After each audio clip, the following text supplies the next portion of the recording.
নমস্কার, সনাতন ধর্মকথা চ্যানেলে আপনাদের সবাইকে স্বাগত। আজ শ্রাবণ মাসের 11 তারিখ সোমবার, শুক্লপক্ষের চতুর্থী তিথি।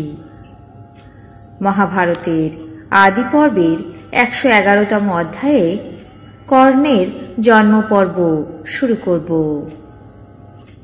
নারায়ণং নমস্কৃত্য নরং চৈব নরোত্তমং দেবীং সরস্বতীং ব্যাসাং ততো জয়মুদীরয়েৎ।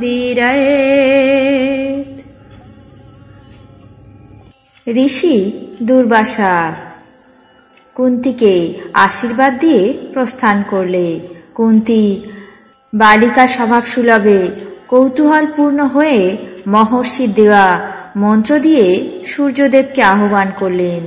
সেই মন্ত্র বলে অশেষ ভুবনদেব দীপক ভগবান সূর্যদেব তৎক্ষণাৎ সামনে এসে উপস্থিত হলেন এবং বললেন, হে সুন্দরী, তোমার অভিপ্রায় অনুসারে আমি উপস্থিত হয়েছি।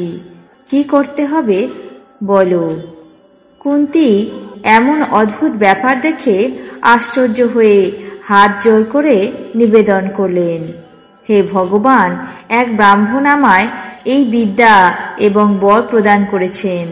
আমি তাই পরীক্ষা করার জন্য আপনাকে আহ্বান করে অত্যন্ত মূর্খের কাজ করেছি। আমার অপরাধ হয়েছে। এখনই আপনার চরণ ধরে প্রার্থনা করছি, হে কৃপাময়, কৃপা করে অপরাধ ক্ষমা করুন। স্ত্রীলোক সহস্র অপরাধে অপরাধী হলেও তাকে ক্ষমা করা মহৎ ব্যক্তিদের কর্তব্য হয়। সূর্যদেব কুন্তির এমন কাতর উক্তি শুনে মধুর স্বরে বললেন, হে সুন্দরী, মহর্ষি দুর্বাসা তোমাকে যে বর এবং বিদ্যা দিয়েছেন আমি সেই সমস্ত জানি। তুমি ভয় পেও না। আমার ভোগ অভিলাষ পূর্ণ করো। দেখো, তুমি আমাকে আহ্বান করেছ, আমি তাই এসেছি। এখন আমার মনোরথ ব্যর্থ করা কোনো ক্রমেই উচিত নয়। আর যদি তুমি একান্তই অসম্মত হও তাহলে অবশ্যই দোষের ভাগী হবে। সূর্যদেব এমন কথা বলে কুন্তিকে বোঝালেন। কুন্তি নিজের কন্যা অবস্থা এবং সামাজিক লজ্জার ভয়ে সূর্যদেবের অনুরোধ স্বীকার করতে পারলেন না। তখন সূর্যদেব আবার বললেন, হে কুন্তি, তোমার কোনো ভয় নেই। আমি বলছি, এ আমার প্রসাদ হবে, তাতে তোমার কোনো দোষ হবে না। এই কথা বলে কুন্তিকে সম্মত করে তার সঙ্গে সহবাসে প্রবৃত্ত হলেন। সূর্যদেবের সহযোগে কুন্তি গর্ভবতী হলেন এবং সর্বশাস্ত্রবেত্তা কবচ কুণ্ডলধারী পরম রূপবান এক পুত্র সন্তানের জন্ম দিলেন। ওই পুত্র পৃথিবীতে কর্ণ নামে বিখ্যাত হয়। ভগবান সূর্যদেব অত্যন্ত সন্তুষ্ট হয়ে পুনরায় কুন্তিকে কুমারিত্ব প্রদান করে আকাশে বিলীন হয়ে গেলেন। কুন্তি সদ্যজাত নবকুমারকে দেখে বিষণ্ণ মনে ভাবতে লাগলেন, এখন কি করি? এই বিষয়ে কি গোপন রাখব নাকি প্রকাশ করব? অবশেষে বন্ধু পরিজনদের ভয়ে নিজের দোষ গোপন করাই শ্রেয়কল্প বলে স্থির করে সেই মহাবল পরাক্রান্ত সদ্যপ্রসূত শিশুপুত্রকে জলে নিক্ষেপ করলেন।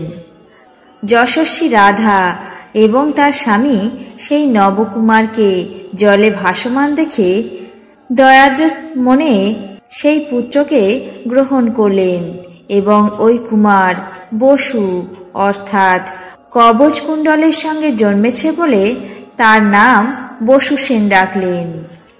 বসুসেন ক্রমে ক্রমে প্রাপ্তবয়স্ক এবং সর্বশাস্ত্র বিশারদ হয়ে উঠলেন। তিনি প্রতিদিন প্রভাত থেকে সন্ধ্যা পর্যন্ত ভগবান সূর্যের আরাধনা করতেন। সেই সময় ব্রাহ্মণরা তার কাছে যা প্রার্থনা করতেন তিনি দুষ্প্রাপ্য হলেও তৎক্ষণাৎ প্রদান করতেন।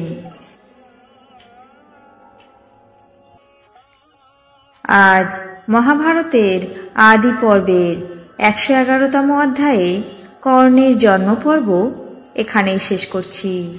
বাকি অংশ আগামী পর্বে পাঠ করে শোনাব। এখন জেনে নেব আজকের দিনের 12টি রাশির রাশিফল। মেষ, বিভাগীয় বদলি। বৃষ, জলযানে বিপদ। মিথুন, ঈর্ষান্বিত। কর্কট, গোপনীয়তা ফাঁস। সিংহ, শিক্ষায় বিঘ্ন। কন্যা, দ্বিমুখী আয়। তুলা, দালালিতে লাভ। বৃশ্চিক, অর্থ ব্যয়। ধনু, হতাশা বৃদ্ধি। মকর, শিরপীড়া। কুম্ভ, আত্মতৃপ্তি। মীন, জ্ঞাতি বিরোধ। এই ছিল আজকের দিনের 12টি রাশির রাশিফল। আপনাদের কেমন লাগলো তা অবশ্যই কমেন্ট বক্সে জানাবেন। চ্যানেলটিকে সাবস্ক্রাইব করবেন, লাইক করবেন, শেয়ার করবেন। ধন্যবাদ।